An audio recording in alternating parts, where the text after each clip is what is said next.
number 227, the Cleansing Way, 227.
tonight for Brother Jekyll and preachers. Let's turn number 496.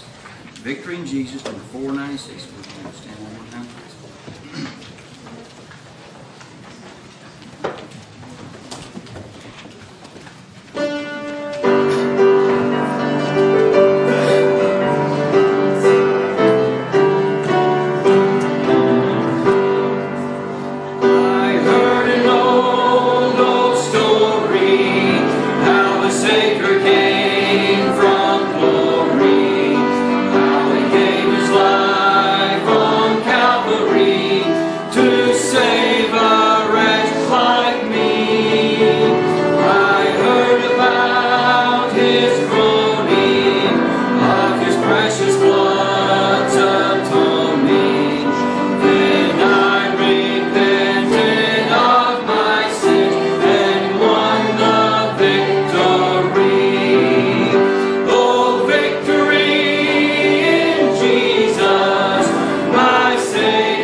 Get two places tonight, 2 Samuel chapter 11 and get 1 Samuel.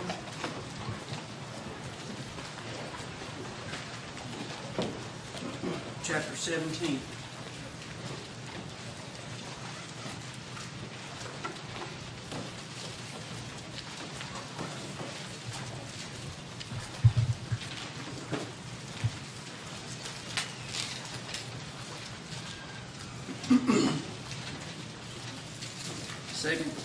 Second Samuel chapter 11, 1 Samuel chapter 17. Sometimes the Lord gives you a message, you feel good about it, and you're excited about preaching. And I was preaching over at Seymour this morning, and the Lord had given me this message. And I was laying in bed this morning when I woke up, and I was praying toward the meeting over at Seymour as I was laying there. And I was praying about, I was like, Lord, sometimes you just feel like it's just a good message that you need to get out. Not as far as theatrics goes, but as far as trying to get the message out. And so I'm laying there in bed, and I thought I might just see if I can get a hold of Brother Dilbert and tell him I got something, and I might be able to preach it tonight. And I thought, no, if I do that, he'll do it. I don't want to feel like I'm pushing it in that way, And so I was praying, and I said, Lord, if you want me to preach it, I said, just have him call me. And we had got over to Seymour and got done preaching, and they had dinner on the grounds there, so we ate over there, and we left. It was on our way home, and Beth goes, hey, Brother Dilbert just text and wants to know if you can preach tonight. I said, wow. And how about $1 million? But anyway, ain't nobody up there. It's on. In 1834, there was a man named Eugene Cantrell was born. Eugene Cantrell, born in 1834, died in 1878. In 1878, he was convicted of murder, and he didn't go to death row for 30 years. About 2 months later, they hanged him, killed him. And so Eugene Cantrell lived all those years or whatever and ends up dying. He's convicted as a murderer. Now the thing about that is, Eugene Cantrell is that as he grew up there, he was an outstanding citizen. People looked at him like just a normal person. And married this young girl named Elizabeth Dyer. And she was 16 years old when they got married. They had a child not long after that. He was into the business community. People knew him. He lived it looked like an upright life.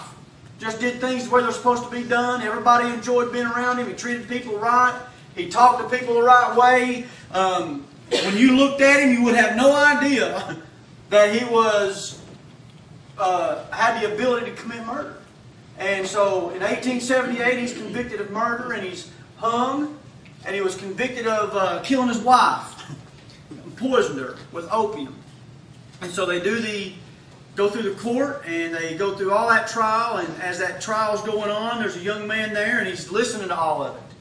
And this young man that's listening to this trial is really interested in people's personalities and how their personalities are affected by their behaviors and other things that come in the middle of this and contact their environment and how it affects them. And so he's real interested in all that.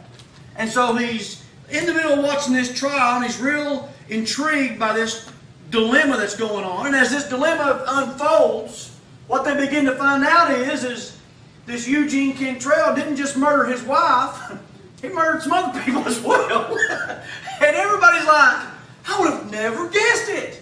They were all surprised. They were like, I just didn't know he had it in him. I just cannot believe. What is wrong with people? What got into this guy? That's what they thought. Well, about 8 years later after that, this guy that was at that trial, that's intrigued by all these personalities and all this stuff, published a book. His name was Robert Louis Stevenson. He published a book called Dr. Jekyll and Mr. Hyde. And so that book comes out, and that's what produced that book. Now, why would I start a message off with that? The reason is because Dr. Jekyll and Mr. Hyde is a good example of a Christian. And you've got two natures. And if you are not walking in the Spirit, you're going to fulfill the lust of the flesh. And that flesh is, when I say the works of the flesh, it's different for different people. We're all different. And what your makeup is and what my makeup is totally different. And so whatever it is your flesh enjoys or your flesh likes or you're made, that's what you're going to have trouble with. And it's going to be shown when you're walking after the flesh. That's just the way it's going to be. And when you're walking in the Spirit, you're going to bear the fruit of the Spirit. Love, joy, peace, long-suffering, gentleness, goodness, meekness, temperance, and faith. That's what's going to be in your life. And when you're like that, you can get along with anybody. A church can get along with each other when you're long-suffering, when you're gentle and good, and those types of things. You know what? Everybody can get along with everybody. And you put up with people, and you get along, and you make things work. You know what happens in marriages when people are producing the fruit of the Spirit? Marriages make it. They work together to make those marriages work, and they put up with each other. Yeah, they have troubles, or they have, disagreements, or whatever's going on. But what happens in the end is, they just make it work. They put up with each other, they look over each other, and they, I'm just as bad as they are, or whatever, and they look at the end of the thing, and they say, you know what? We ain't going to quit this. Let's just get past it and go on and make you say, what? That's when somebody's walking in the Spirit. Amen. But in a marriage, when they're not walking in the Spirit, you've got selfishness, and bitterness, and hatred, and you got those types of things that can show up. Hotheads and tempers and rebellion, and I'm not listening to you, and I've had enough of you, and slamming doors, and I hate you, and you hate me, and I've had enough. You say, what's that? That's when we're not walking in the Spirit. It's Dr. Jekyll and Mr. Hyde. And that's Christians for you. And so, right here in 1 Samuel 17, we're going to start off with the story of David, again, that I know is real familiar with everybody. Before we start, we're going to have a word of prayer. Brother Dave, would you pray for us, please? Come to you, Father, in Jesus Christ's name, Lord. Ask, Lord, to lead with us, Lord. Speak, Brother Jack, use him, Lord. Speak to our hearts, God. Lord, as we open the Word of God, God, expound upon it. Lord, just deal with our hearts, Lord. Lord, put your finger on anything, Lord, in our hearts that be not pleasing to you, Lord. Just speak to us now, we pray. In Jesus Christ's name. Amen. All right. 1 Samuel chapter 17. We're going to start in 1 Samuel chapter 16, actually. And just to give you a quick background of the story. Everybody knows the story that's going on. I keep feeling like I'm getting ready to hit this. Every time I'm back. Is that all right, Nathan? I can do that, can I? Okay. So anyway, that'd be terrible. Whoa! So anyway, 1 Samuel chapter 16, just to give you some insight on the story here with Saul. What's going on with Saul? Saul becomes the king. And the Bible says that there's not a goodlier person in Israel than Saul. Saul was a goodly person, but Saul could not handle leadership. He was head and shoulders above everybody in Israel. He looked like the guy that could be the leader, but he was not a leader. And what happened to Saul was, Saul ended up going after the flesh. He ended up messing up the fear of the people. He was trying to impress people. He was trying to make sure he didn't make this one mad, make sure he didn't make that one mad. He was trying to take care of himself. He was real selfish. And what ended up happening was Saul ended up not doing what God wanted him to do and ended up losing the kingdom. Now, the reason he lost the kingdom there, the very last thing that happened is that he's there, and what he's supposed to do is kill the Amalekites, all of them. And so as he's going through there, and he's supposed to be killing them, the people decide, listen, Saul, why should we kill all these sheep? And let's keep the best here, let's do the best here. And the Bible says that Saul feared the people, and what Saul decided to do was do what the people said. Well, then Samuel shows up. Now Saul's got to answer for it, and Samuel's there, and Saul's like, hey, how you doing? We took care of everything. And Samuel don't mess around. Yeah. Samuel don't mess around. It's like, okay, if you took care of everything, what's the bleeding of these sheep over here? And what's this? And what's that? And Samuel ends up taking his sword away from him and killing the king there and taking care of everything. And then all Saul's worried about is making a big present. You know, let's make the big solidarity move here, and let's stand up and let's talk the people together. And Samuel ain't got none of it. And he says, no, Saul. And he begins to walk off, and Saul pulls his mantle, the skirt of his mantle, and pulls it off. He rips it. And Samuel turns around, and God says, the Lord's ripped the kingdom away from you this day. And he says, give it to your neighbor, somebody better than you are, Saul. And all Saul's worried about is putting on a show and making sure everything looks good. So he ends up losing the kingdom to a young man named David that y'all are familiar with. Now David, here in 1 Samuel chapter 17, You know the story here. You've got Goliath, and you've got the children of Israel. One mountain, and Goliath comes down in the valley there, and he's basically smack talking all the people, the children of Israel, all the men of war, all the fighters, all the people there that's supposed to stand up and protect all their women and children. And he's sitting down there, he's making fun of them. They're all scared, and David shows up on the scene. Now, before David shows up on the scene right there, here's what happened to David. Saul had, the spirit had left Saul, and the evil spirit came there, and they were looking for somebody to play the harp, to play some music, to get the evil spirit to leave. And so they had chosen David. And the Bible says in 1 Samuel chapter 16, look what it says here in verse 18. It says, Then answered one of the servants and said, Behold, I have seen a son of Jesse the Bethlehemite, that is cunning in playing, and a mighty valiant man, and a man of war, and prudent in matters, and a comely person. And look what he says. And the Lord is with him. You know what that tells you about David as a young man? He had a testimony that he loved God and that he was with God, and he was all about God. And when you begin to see those stories here later on, what you begin to learn is that as David was out feeding the sheep for his father and looking after those sheep, that a lion and a bear came up there to take those sheep, and David went out there and slew that lion, and he slew that bear. You say, why? Because he was protecting the sheep. And so as you sit there and you look at this story, you realize David loved the Lord so much that he wanted to do for God that God said, I've chosen me a man after mine own heart, is what the Bible says. And so David at this point shows up at this battle in 1 Samuel chapter 17. Look at verse 20. The Bible says, And David rose up early in the morning and left the sheep with a keeper, and took and went as Jesse had commanded him, and he came to the trench as the host was going forth to the fight, and shouted for the battle, for Israel and the Philistines had put the battle in array. Kind of like the government. The battle had been put in array for a long time. Nobody's willing to throw the first punch. And army against army. And David left his carriage in the hand of the keeper of the carriage, and ran into the army, and came and saluted his brethren. And as he talked with them, behold, there came up the champion, the Philistine of Gath, Goliath by name, out of the armies of the Philistines, and spake according to the same words. And David heard them. And that's the same words that he'd been speaking up there earlier in chapter 17, where he was basically saying, Give me a man. And the men of Israel said, Have you seen this man that has come up?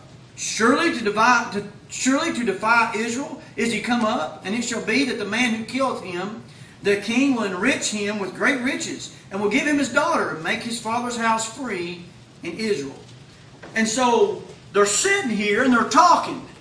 And David's looking at this guy run his mouth, and they're sitting here and they're just, the side note, they're sitting here telling David, oh, this is what's going to happen to the man, and if you do this, you're going to do this. And David's sitting there and he's just watching Goliath run his mouth. And after this guy gets done talking, the Bible says, And David spake to the men that stood by him, saying, What shall be done to the man that killed this Philistine? It's like, they've been sitting there talking for 25 minutes, and David ain't listening to a word they got to say. And they get done talking, and he says, Hey, what's going to happen to the guy that kills him? And so they go through it, and they tell him. And you know what goes on. So anyway, what goes on is David ends up killing Goliath. But what I want to show to you here is, have you ever just wondered, it's obvious why David killed Goliath. You got the armies there, you see all that stuff. But let me say this. Here's the reason David killed Goliath. Because he was talking about God. Amen. That's the bottom line. What caught his attention was this Philistine was running his mouth about his God. Amen. And when you look at the testimony that David had, the Bible says, somebody that didn't even know David said, the Lord is with him. David would sit out on those hills and play his harp and sing to his God and look at that creation. And you know what? He fell in love with God. He had a relationship with God. And he was a man after God's own heart. And so he sits there and he looks at this battle and he realizes, I say nobody going to talk about God like that. They just ain't. I'm sorry. David just they just ain't going to do it. You just think about it. You're sitting here and maybe you walk into a room and your wife's in there and there's another man in there and he's just giving her the 50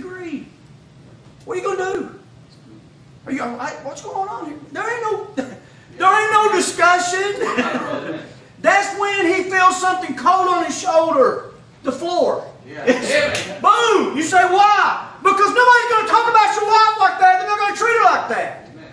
And David said, you know what? I don't want nobody talking about my God like that. Yeah. If David was around today and the things that these bleeding heart liberals are running their mouth about, there'd be a fight going on. Amen. And he may not be killing anybody. It may be illegal. I don't know. But I know this. He would not stand there and do nothing. Amen. He loved God with all his heart. And he got up there and he stood there and he said, you know what? Goliath started running his mouth about what he's going to do to David. And David's this young man sitting here. He's got 5 stones. He's got a shepherd's bag and he's got a sling. And he's to the hilt with all this armor, a man of war. They all been talking about the champion. And David is not fazed. Amen. He don't care. He's looking at this guy and he's sitting here saying, no, let me tell you what's going to happen. I'm getting ready to take your head off, bro. It's over. God's going to deliver you into my hand. I'm cutting your head off. And I don't know if the armies up there can hear what's going on, but you know what David is? David is not afraid at all. Amen. David loves God. He's defending God, and it's all about him and God. And God brings a victory. You say, well, what is? Oh, he just loved God. Now fast forward that a few years. Go 2 Samuel chapter 11.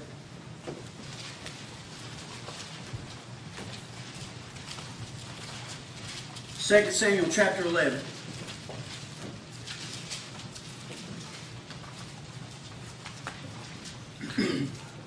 David's had some victories in his life. Things that went really well. God's blessed David, gave him everything David wanted. All David wanted was God. All he wanted to do was have a relationship with God. Nobody was going to blaspheme God in front of David. There wasn't going to be no God cussers, no God haters going to be saying anything unless David was around. He was going to take care of it. And years later here, after all those victories and God being so good to David, the Bible starts here in 2 Samuel chapter 11 and it says, and it came to pass, after the year was expired. Now look what God begins to do in these passages here. He's giving you some insight. At the time when kings go forth to battle. Who was the king? David. David was the king. It says, at the time when kings go forth to battle, that David sent Joab and his servants with him and all Israel. And they destroyed the children of Ammon and besieged Rabbah. But David tarried still at Jerusalem. So what's David doing? David's not doing what he's supposed to be doing. David's got some commandments that a king is supposed to do. A man after God's own heart, a man who loves God. And God said, you know what? This time kings go forth to battle, David. Get out there and get busy. Whatever David's attitude is, I don't know what it is. I don't know what he said. I don't know what his justification was. Joab's got this. This ain't that big a deal. It's kind of obvious as you begin to read through the chapter.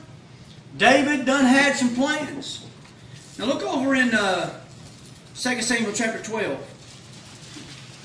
Get a little insight of what God thought about it all. In verse 9, 2 Samuel 12:9, look what it says. As Nathan the prophet standing before David and telling him he's wrong, he says in verse 9, wherefore hast thou despised the commandment of the Lord? You know what God said he was doing? He was despising his commandments.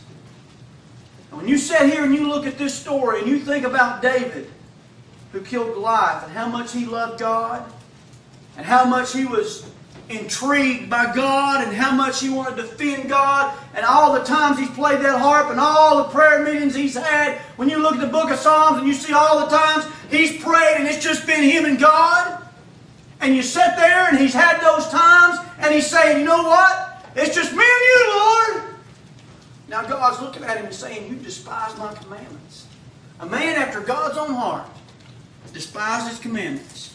And look back at chapter 11. It goes on to say, verse 2. And it came to pass at an eventide that David arose from off his bed and walked upon the roof of the king's house. And from the roof he saw a woman washing herself. And the woman was very beautiful to look upon. Now whether he already knew that or whether he didn't, it's a pretty good pretty good guess, and he done knew what was going on there, and he sent everybody out, and he done decided what he was going to do. That's the way sin is. Once a person decides, I'm in this, I'm indulging in this, you ain't going to talk to me no more. And I'll show you why you can't. I'll show you right there in this chapter. You can't talk to somebody once they've decided, I'm done with it. Look what he says. And David sent and inquired, verse 3, after the woman. And one said, is not this Bathsheba, the daughter of Eliam, the wife of Uriah the Hittite? And David don't answer the question. How come David didn't answer a question? He done had his mind made up. David done had his mind made up what he was going to do, how it was going to work. He done ran this thing through his head over and over and over and over. He knew he wasn't going to go to battle the next time it went out. He knew Uriah was going to go out the next time, and he done had a plan. And so he's flirting around with this thing. He maybe not want to do it. He don't want to do it. I don't know. He's trying to figure it out. But he goes up on top of that roof where he's probably been before, and he knew what was going on. And once he saw her again, then it was over. He makes that inquiry. And I say, ain't this Uriah's wife?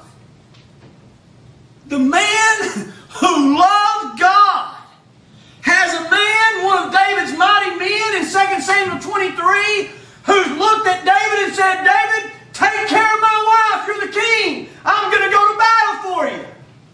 David says, go on. I'll take care of him. David goes out through there, and David's over this. He's got this kingdom. This is his sheep. And he's got that woman out there.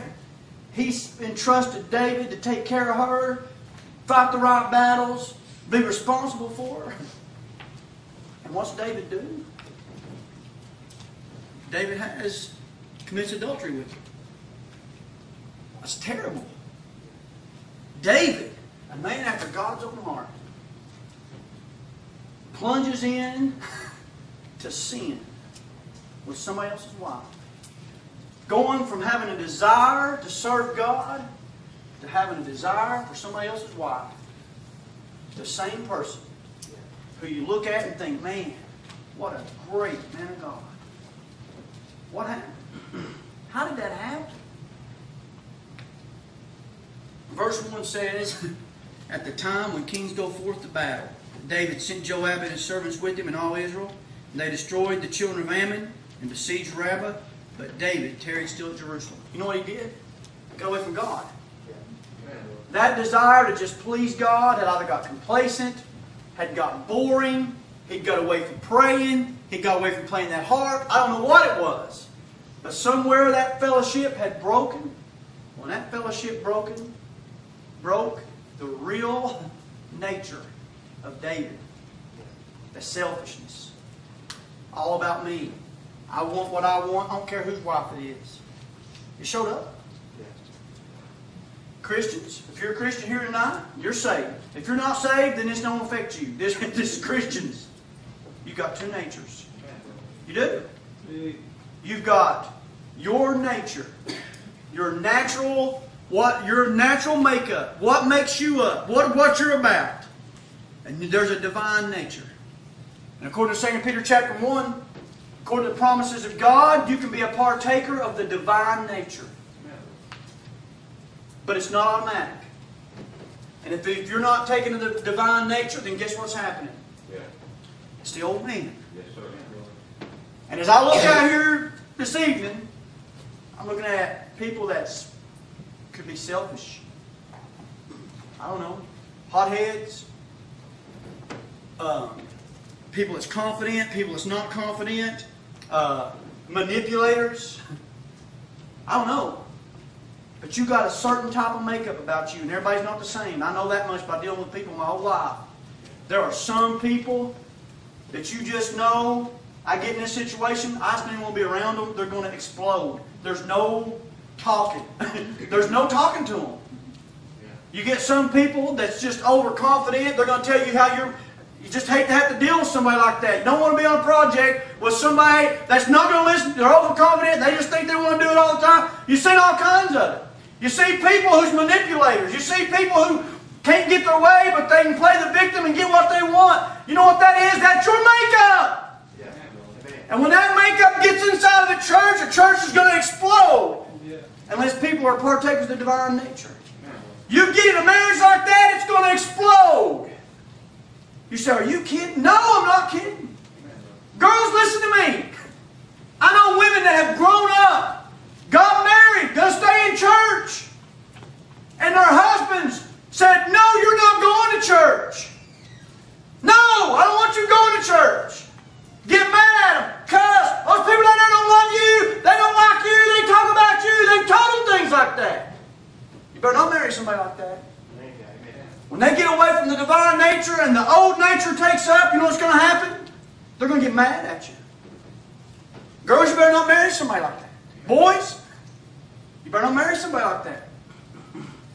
You don't marry some girl, when she gets backslid, it's all about her and she's selfish and it's all about gossip and it's all about this one said this and this one said that and I'm mad at everybody and I'm mad at the world. You know what it's going to do? It's going to affect you. You better find some people that want to stay in church and love God. Because the only way to do right is to partake of the divine nature. Look at 2 Kings chapter 8.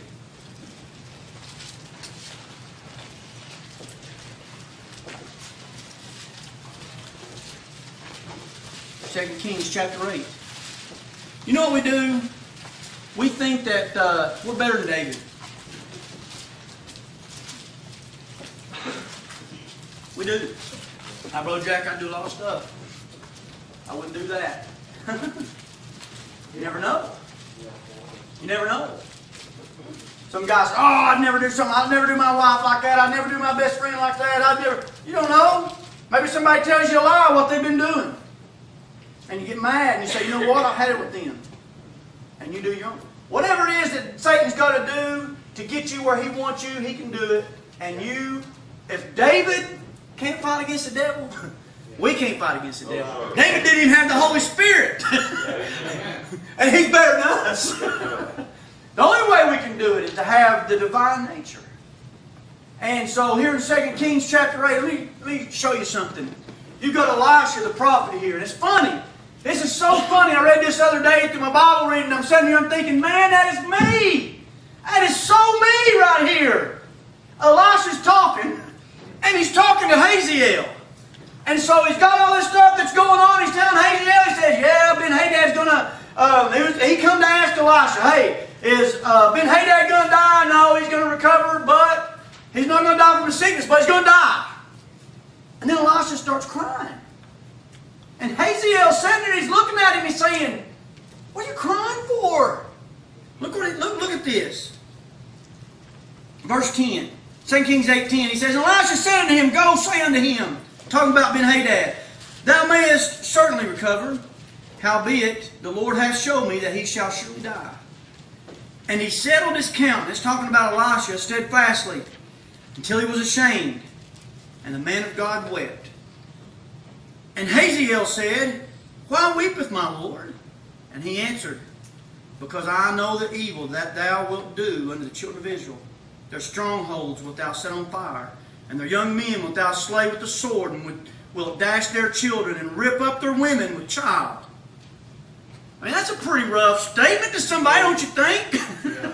Somebody comes up to you and says, yeah, you're going to take over, Brother Jack, but here's what you're going to do. You're going to rip up children. You're going to dash your head against stones. What? Me? I'd never do that. Look what he says. And Hazael said, but what? Is thy servant a dog, that he should do this great thing? And Elisha answered, the Lord has shown me that thou shalt be king over Syria. You know what he did? He did it. Do you know what he thought? I'd never do that. I'll never be there. You know what Christians do? They sit there and they think about God. They love God. They think about what kind of life they're living. And they say, you know what? I'd never do this. I'd never break up my marriage. I'd never get a divorce. I'd never act like this. I'd never treat my kids like this. I'd never treat a coworker like this. I'd never do any of these things. Yes, you would. Yeah, amen. You would. If you're not being a partaker of the divine nature. Yeah. David got away from God and killed one of his best men. Amen. Basically committed adultery there with his wife. God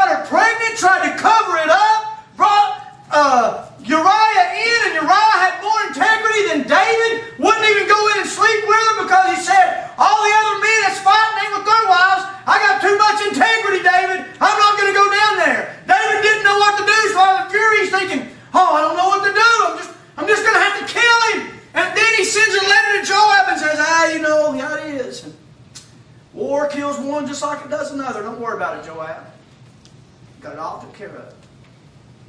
We sit here as Christians and we hide our sins and we get away from God and we don't understand the trouble we're headed to. See, the problem is we quit reading our Bible. We quit praying. We quit asking God to forgive us of our sins, and we quit having a relationship with God.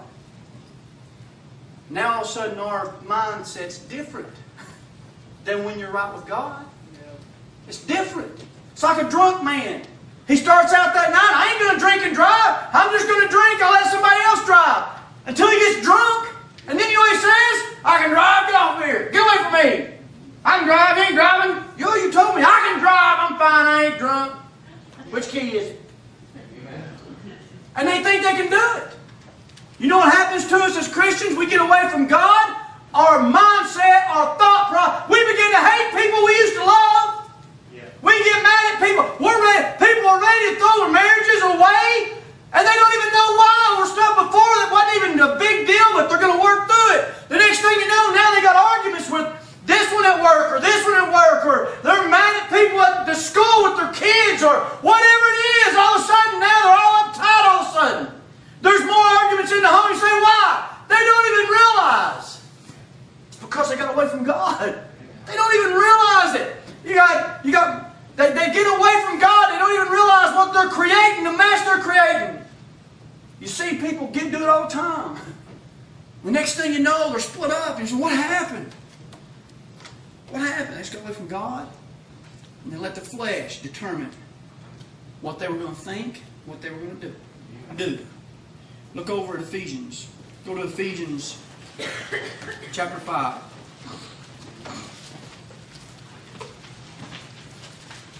Ephesians chapter 5.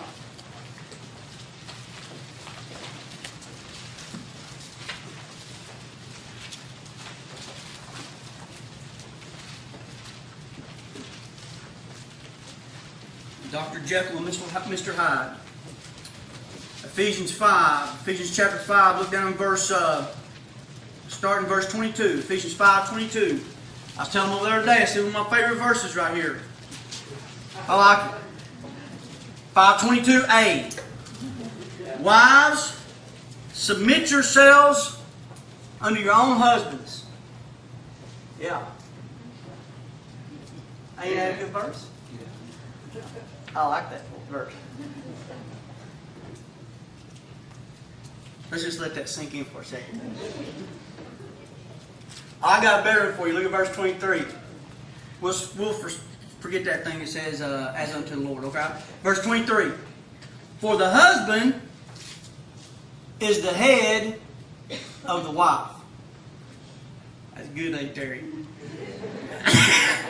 I like it. Where's Victoria? Did you tell her to do it? Yeah. I don't know why they think all of us down here think we're the head of the home. Ain't that a good verse? Look at that. For the husband is the head of the wife. It says it again in 1 Corinthians chapter 11. It's good, ain't it, Andrew? Yeah. Amen? The husband is the head of the wife. It's awesome.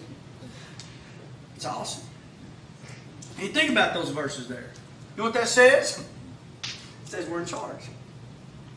I like it. I had this woman telling a story today, and the reason I keep saying I was telling a story today is because my family's done heard this message today, so they act like it's new to them. They know, they heard it. Anyway, so I had this girl at work. We were arguing back and forth a little bit about men and women. She's giving me a hard time. I knew she went to church. I said, God thinks I'm better than you. She goes, what? Yep. You ever read Leviticus? She goes, yeah. I said, read Leviticus chapter, I think it's 27. She said, what is it? I said, God starts putting some money on everybody, on their value. And I'm worth more than you. She goes, I said, I'm like 50 shekels, you're 40 shekels, or something like that. I said, I don't even know what a shekel is, but you know what? I'm worth more than you are. Where's that at? So I get the Bible and I show you. That's the Old Testament. I like it. It's quiet here, ain't it? Yeah, it is. It's quiet. But you know what? With that said, you know what God expects out of a man? Yeah. Amen. He expects him to be the head of the house. Amen. So when he looks at spirituality, you know who he's counting on to make sure everybody's walking with the Lord? Yeah. Amen, brother. The man. Amen. It's the man's responsibility. Not the man's responsibility to keep men out of church, to keep everybody out of church. It's the man's responsibility to make sure they're reading their Bible.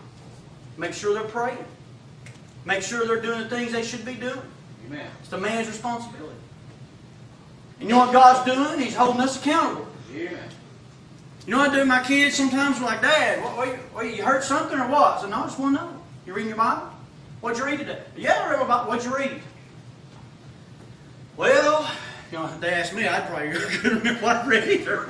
Well, I was, they're getting their Bible. Oh, you get your Bible out. Didn't read this. No, Dad, I read. I just don't remember. Yeah. It's my responsibility to make sure they're spiritual. Amen. If they're not spiritual, you know what they're making decisions by? The flesh. Yeah. Amen. And you know what I'm supposed to be doing? Making sure they're praying. Amen. If time goes by and I don't hear them talking about the Lord, or asking questions, or going to the altar, you say, Brother Jack, you watch to see if your kids go. Oh yeah. Amen. You haven't been to the altar in a while. What's going on? I'm just wondering. Just wondering. Amen. I'm responsible for that. Amen. God's going to hold me accountable. He said, Jack, you are the head. And I'm holding you responsible. Amen. Look over at 1 Peter chapter 3. You know who else is responsible for the children? Women. The Bible says in Proverbs, every wise woman buildeth her house. Every wise woman buildeth her house. 1 Peter chapter 3. Look what this says. Likewise, you wives, be in subjection to your own husbands, that if any obey not the word, they also may without the word be won by the conversation of their wives. While they, the man, the husbands, behold the woman, chaste conversation coupled with fear.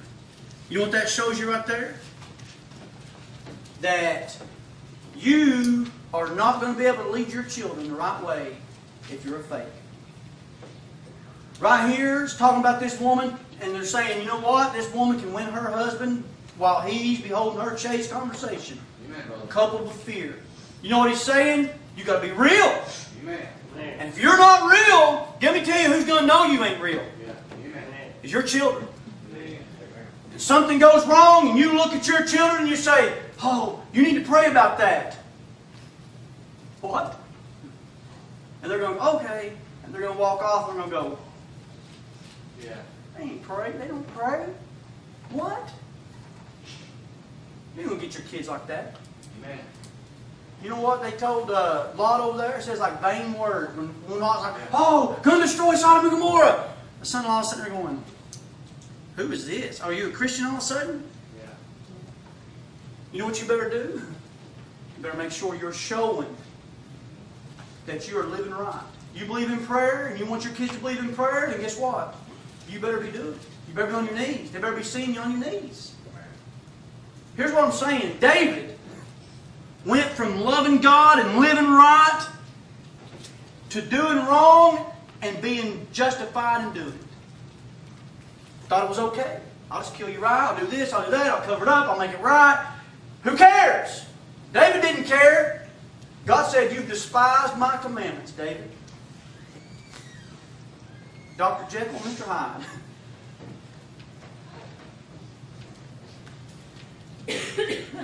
Look at Ephesians chapter 6. Talking about responsibility about living right.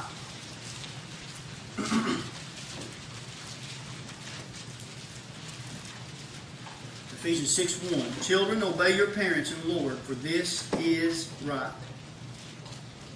You know what, guys? You're supposed to obey your parents. Obey your parents. And the Bible says to honor your father and your mother. Rolling your eyes. flipping them off when they ain't around, all that type of stuff is not honoring your parents. You know what God said? He said, honor your parents. And if you think it's okay to roll your eyes, tell them you hate them, all this stuff, you don't realize what's going to happen when you start living by the flesh and you're making fleshly decisions, how it's going to ruin your life. And it may be the dad's job to make sure everybody's spiritual. And it may be the woman's job to make sure she's living right and doing right and being a good example for her kids.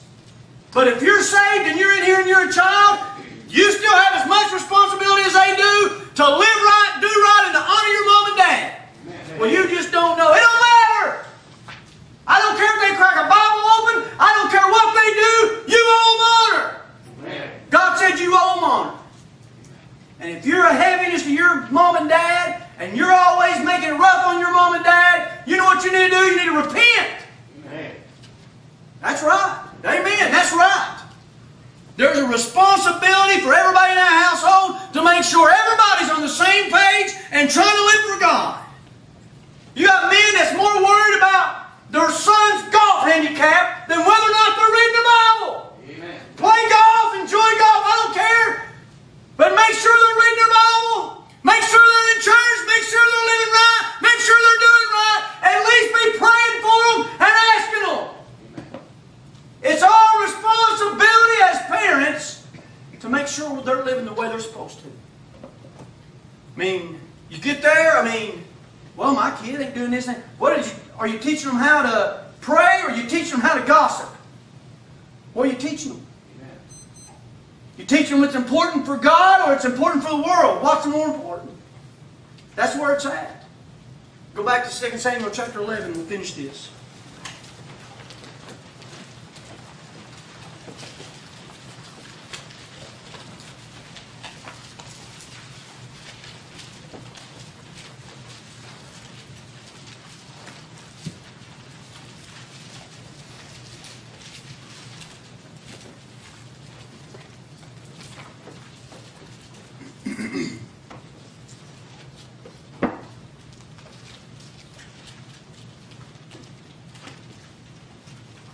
Samuel chapter 12, that is.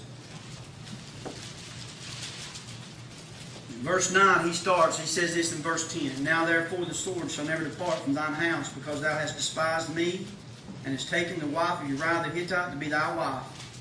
Thus saith the Lord, Behold, I will raise up evil against thee out of thine own house, and I will take thy wives before thine eyes, and give them unto thy neighbor, and he shall lie with thy wives in the sight of this sun. For thou did it secretly, but I will do this thing before all Israel and before the sun. And David said unto Nathan, look what he says, I have sinned against the Lord. That's how David got out of it. He didn't make any bones about it. He didn't say, well, I'm trying to do the best I can. Just got caught up in a little mess. You know what he did? He took his place as a sinner. He messed up. The preacher sat there and laid it out for him right on the plate. When he got done, David looked at the preacher and he said, I've sinned. I've sinned.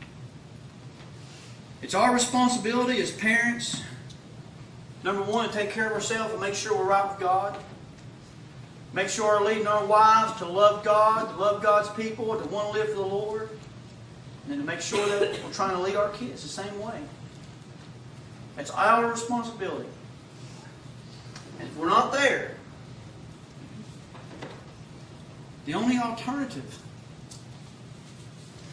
is to just get down and say, I've sinned, God. They need to see me start praying. I need to get back doing something. They need to see me living for you, God. And I got to get my heart back, and it's going to take a while. I'm sorry. That's it. You know what God wants to see? A contrite heart and a contrite spirit. Kids, if you're a rebel, and you're mean to your mom and dad, and you don't honor your father and mother like you're supposed to, it's the same thing. Right. Just get it right. That's all you can do. Just get it right. Let's all stand. Heads bowed, eyes closed. If anyone wants to come to the altar, now be the time to come.